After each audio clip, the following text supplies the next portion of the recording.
David, I'll start with you because we have heard from other Democratic lawmakers that perhaps they will be pursuing this now on a standalone basis. And I'm wondering if you see provisions like the child tax credit, which the administration has promised would be fully refundable, if there's a way that you can also meet Senator Manchin's demand to have there be a work requirement attached to that. How do you square that?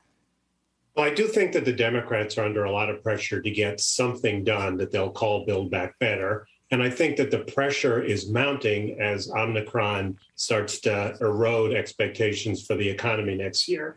And the most important feature of the bill, as far as near-term GDP growth, is the child tax credit.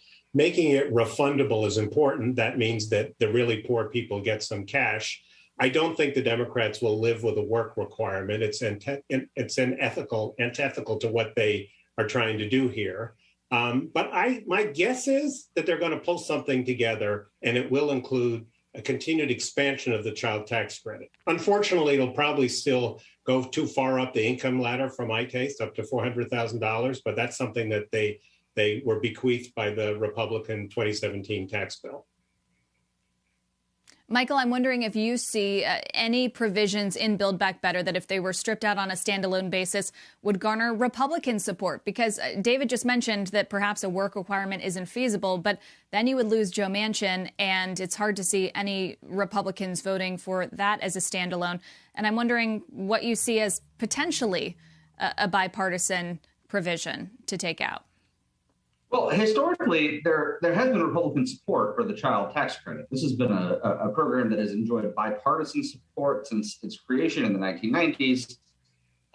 We saw Senator Mitt Romney the day or a few days after it looked like Senator Manchin was not going to move forward with Build Back Better. Senator Romney started touting his proposal for an expanded child credit.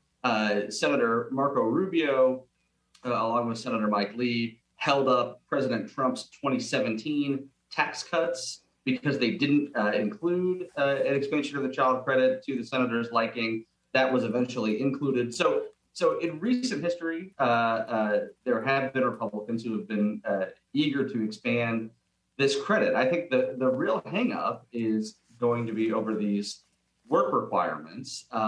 Democrats want the child credit to go to all households, regardless of whether they are working, regardless of whether they're earning income, and they want a household earning $0 to get the same amount in the child credit as a household earning, $30,000 or $35,000.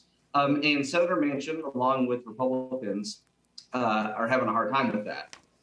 There are ways to square this circle that gives everybody something of what they want. I'm just not sure whether or not people are too dug in at this point to bend compromise. Right.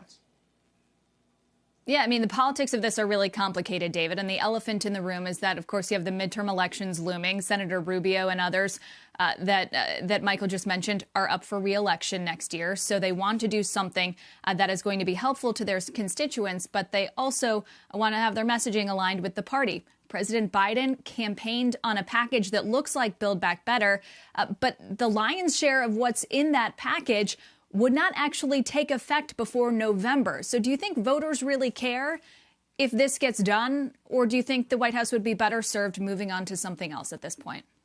Well, I think what voters care about is the economy and the virus. But the problem here is that the Democrats have barely control of the Congress. They have the White House, and they've managed to do some really big legislation to make themselves look like failures. So David Axelrod has a piece, the former Obama advisor, in the New York Times today, in which he argues that they really need to recover the appearance of being able to govern. And I don't think they're going to get much help from Republicans, so they're going to have to do it on their own.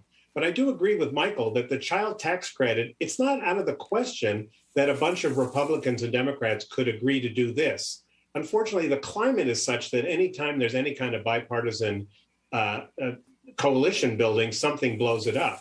But the child tax credit is, he said, Mitt Romney, Marco Rubio. So I don't think it's dead. But I think that it's very hard to see the path that we get there, given the current political polarization. Shepard Smith here. Thanks for watching CNBC on YouTube.